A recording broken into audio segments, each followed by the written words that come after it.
Assalamualaikum warahmatullahi wabarakatuh. Hi everyone, my name is Awun Septiarini. In this video, I will present material about the principle of economics. Economics principle in their daily life, people all over the world will always be in touch with economic activities. Humans cannot be separated from the economic cycle in the world, especially in this increasingly developing era. The conditioning that humans are always in touch with economic activities can be seen directly in the daily life of a student. Students who are on average in the age group of teenagers, adults, or young adults in their lives will always be in touch with economic activities.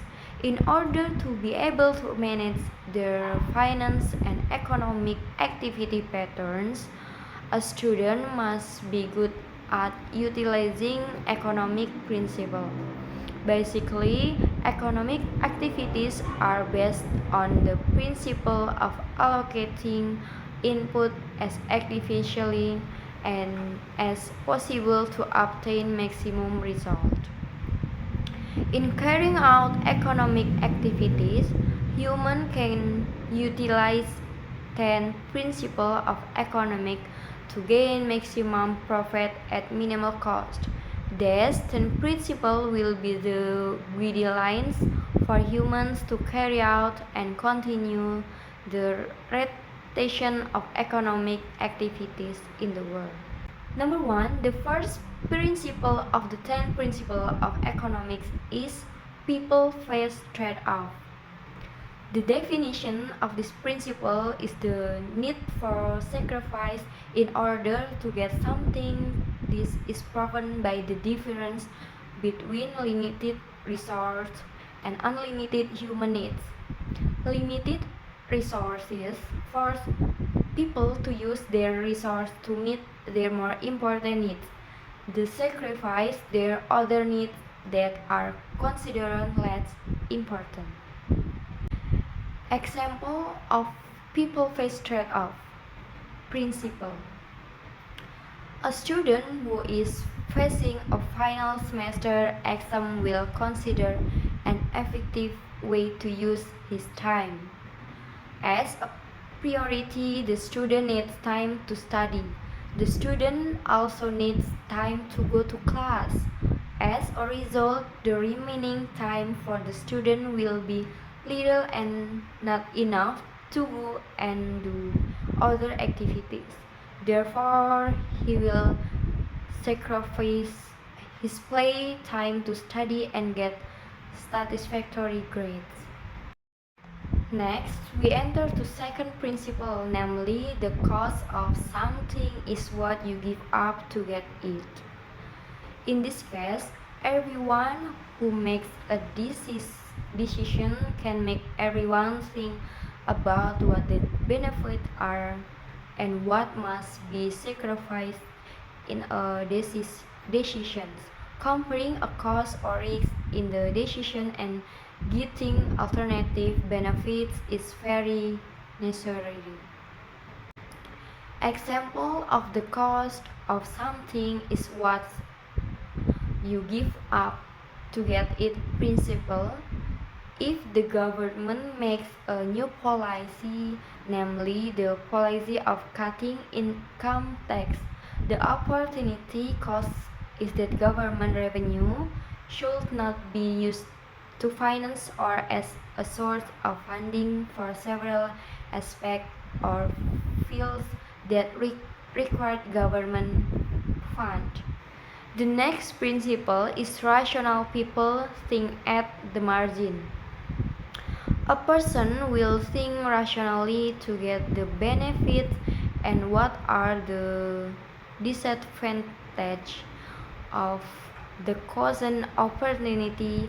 A person must always make small changes in the action plan to get maximum benefit from the entry process.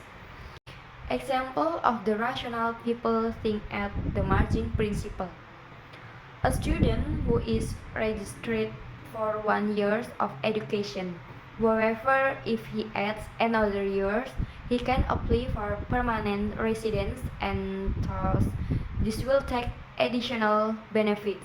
This comparison includes marginal benefits and cost. This will help to make decisions in a better way.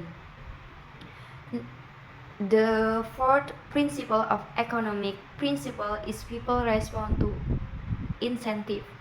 Incentives themselves are factory both positive and negative. That can make someone move and even exert effort in doing something. Someone will always compare the cost and benefit that will be obtained. When there is a change in cost and benefit, a person's behavior will also change. Incentive will also make someone more productive. An example is when the principle of apply increase. People slowly stop buying apples. The owner of the apple orchard decides to hire more workers to harvest the apples. From this example, it is directly states that there is demand and supply. Demand and actions are direct result of incentive where tax can be used as incentive. The next principle is trade can make everyone better off. In his book, Gregory Mankiw explains that in the world economy, we see many countries competing with each other. They may produce the same category of goods that target the same consumer market. Trade between people, business, and countries is crucial for economic progress and the welfare of everyone. An individual alone cannot produce everything by himself, and everything needs each other in order for needs to be met. A case study for this principle is a trading activity that occur between Indonesia and China, with a total production of around 562 million tons throughout 2020. Indonesia is the third largest coal producer in the world. On the other hand, China is the largest producer of steel products in the world, and as much as 50% of the world's total steel production comes from China. From this cooperation, it can be seen that Indonesia benefits from coal export to China, and China controls the steel market in Indonesia. Thus, both countries get goods from each other, so that both countries can get quality goods from their respective countries. The sixth economic principle is markets are usually a good way to organize economic activity. The principle explains that usually that economic market is a place that can organize economic activities in a positive direction by allocating resources in a decentralized manner from various households and companies, not centrally with centralized assessment planner. Thus, households will determine where they will work and how they will use the money they earn. Companies will also determine who will be employed and what will be produced. For example, students can choose where they'll study, where they live, where they play, where they shop for electronic equipment, restaurant, and so on. Thus, the economic market will become more competitive and will try to provide better quality or lower price as low as possible to attract the attention of test students. The next principle is government can sometimes improve market outcome. Sometimes the economic market fails to allocate resources efficiently and result in the market failure. This can be caused by externalities and market power. Therefore, the government can intervene directly by implementing several rules in the economic field.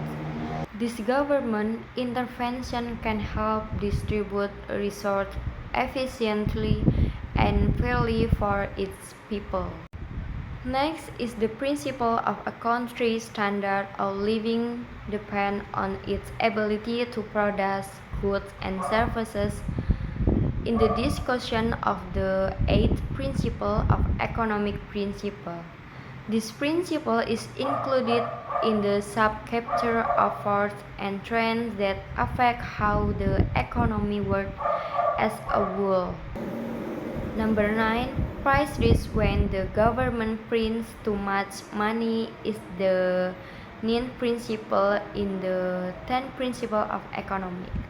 This principle states that too much money printed in a country will cause the currency to lose its value. The principle discusses and explains why too much money in circulation in a country can cause inflation and price increase in an economic cycle.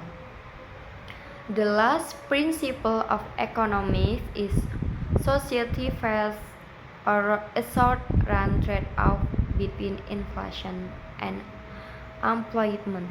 Inflation and employment have an inverse relationship. When the number of employed is low, consumer purchasing power increases, and finally to balance the economic market, price for commodities follow, and finally inflation occurs. Conversely, if the number of employed is high, consumer purchasing power is low. To balance the economic market, inflation decreases. As a result, commodity price also decrease. Therefore, society experiences a tug of war between the number of employed and the inflation rate.